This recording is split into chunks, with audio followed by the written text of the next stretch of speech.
রানা বাড়ির সবাইকে বলে খেয়ালি চায় এবছর তেঁতুল পাতায় গণেশ পুজো হোক। এ কথা শুনে ঋষির জেঠু বলে, গণেশ পুজো করতে কত খরচ বলো তো?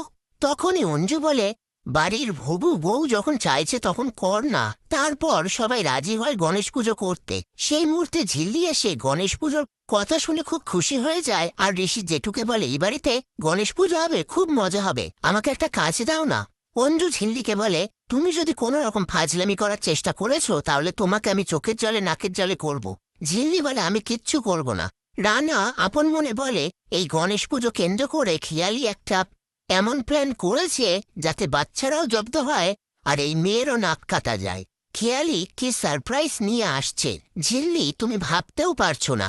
তারপর সবাই মিলে গণেশ পুজোর ফর্দ বানায়। পরের দিন সকালবেলায় ঋষির বড় মা ঝিল্লির জন্য একটা জামা নিয়ে আসে। ঝিল্লি বলে, এটা আমি নিতে পারবো না। এ কথাটা শুনে ঋষির জেঠুমনি বলে, কেন নিতে পারবি না? তুই কি আমার মেয়ে নোস? ওদিকে ঋষি পাড়ার ছেলেদের কে কি কাজ করবে সেই সমস্ত কিছু বুঝিয়ে দেয়। এদিকে ঝিল্লি বলে, এই জামাটা অনেক দামি, এটা তুমি বেচিয়ে অনেক লাভ হবে। ঋষির জেঠু বলে, সে তো লাভ হতো, কিন্তু এটা তুই নে। ঝিল্লি বলে, তোমরা ভাবছো হয়তো আমার বাবা আমাকে কোনোদিনও গিফট দেয়নি। তা নয়, কিন্তু আমাকে এমন সময় এমন এমন গিফট দিয়েছে যেটাতে আমার চোখের জল চলে এসেছে। এরপর ঋষির বড় মা ঝিল্লির হাতে জামাটা দিয়ে বলে, তাড়াতাড়ি রেডি হয়ে নিচে চলে এসো। এই বলে সেখান থেকে চলে যায়।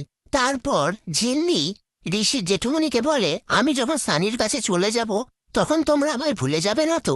ঋষির জেঠুমনি বলে, চোখের জল ফেলাটা যেমন ঝিল্লি চৌধুরীর স্টাইল নয়, তেমনি তোকে ভুলে যাওয়াটা তেঁতুল পাতার স্টাইল নয়।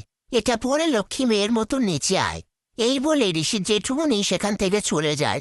এরপর ঝিল্লি কৃষের সামনে বলে, আমাকে কতদিন কেউ গিফট দেয়নি। সেদিন ওই কংস মামা ঝাল লজেন্স আর জেঠুর এই ড্রেসটা। তুমি যে ঝিল্লির কপালে তেঁতুল পাতার মতন একটা চ্যাপ্টার লিখে রেখেছ, কই আগে তো আমায় বলনি?